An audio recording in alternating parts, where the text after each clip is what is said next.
Almost 1.5 বছর ধরে OnePlus Nord N30 SE ফোনটা আমরা ইউজ করছি। 1.5 বছর পর এসে ফোনটা কেমন পারফরমেন্স করছে, let's gonna talk about this right now. শুরুতেই ফোনটার ব্যাটারি ব্যাকআপ নিয়ে কথা বলা যাক। ব্যাটারি ব্যাকআপ ডিসেন্ট, মিডিয়ামভাবে ইউজ করলে একদিন ব্যাকআপ পাওয়া যায়, কিন্তু খুব বেশি হেভি ইউজ করা হলে একদিন ব্যাকআপ পাওয়া যায় না। বাট স্কিল বলা যায় এতদিন পর এসেও ঠিকঠাক ব্যাটারি ব্যাকআপ দিচ্ছে। এখন ফোনটির আরেকটি ভালো দিক নিয়ে কথা বলা যাক, সেটা হচ্ছে ডিসপ্লেটা বা ডিসপ্লে কোয়ালিটিটা।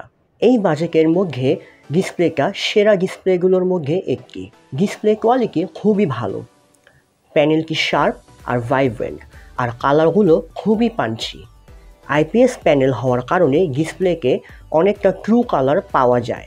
এই প্যানেলটিকে আমরা মুভি দেখে, ইউটিউব ভিডিওস দেখে অনেক এনজয় করছি। প্রচুর কন্টেন্ট কনজিউম করা হয়েছে এই ডিসপ্লেটির মধ্যে, সো ডিসপ্লের দিক থেকে কোনো কমপ্লেইন থাকছে না। এখন elephant in the room, performance নিয়ে কথা বলা যাক। পারফরমেন্সটা চলে আর কি, খুব একটা ভালোও না আবার খুব একটা খারাপও না, ইন বিটুইন অ্যারাউন্ড দিস। এই ফোনটির পারফরমেন্সের সবচেয়ে বড় বটলনেক হচ্ছে এর 4GB র্যাম আরও বেশি হলে, let's gonna say minimum 6GB হলে আরও বেটার পারফরমেন্স পাওয়া যেত। এতদিন পরে এসে পারফরমেন্স যে খুব একটা খারাপ তা বলবো না। Day to day use, regular task, switching between apps, multitasking ঠিকঠাক পারফরমেন্সই পাওয়া যাচ্ছে। গেমিং পারফরমেন্সও ভালো, গেমিং মোটামুটি স্মুথ। নর্মাল গেমসগুলো ঠিকঠাকভাবেই খেলা যায় without any issues. Let's enjoy the game play.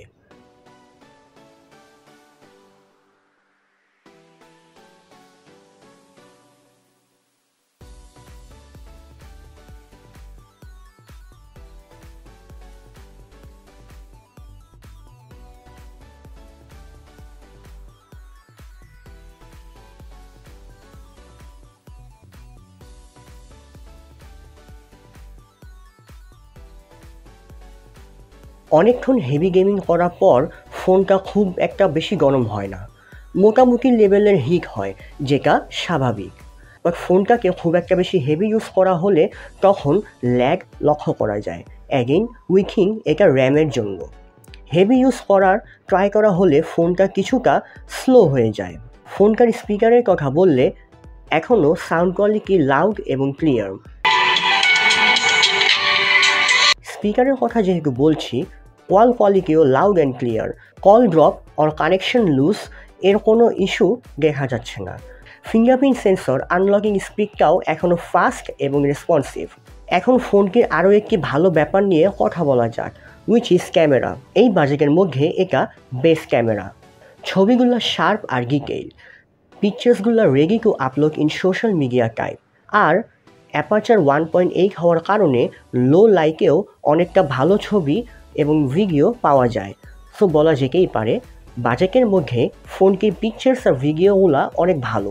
ফোনটার UI বা সফটওয়্যারের কথা বললে, the software was pretty good, fast আর রেসপন্সিভ। UIটা অনেকটাই ক্লিন, আর OnePlus-এর UIটা অলওয়েজ সবার ভালো লাগার মতনই।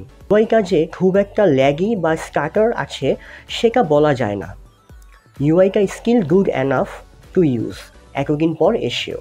সো গাইজ, এই ছিল OnePlus Nord N30 SE এর ওভারঅল পারফরমেন্স 1.5 বছর পর এসে।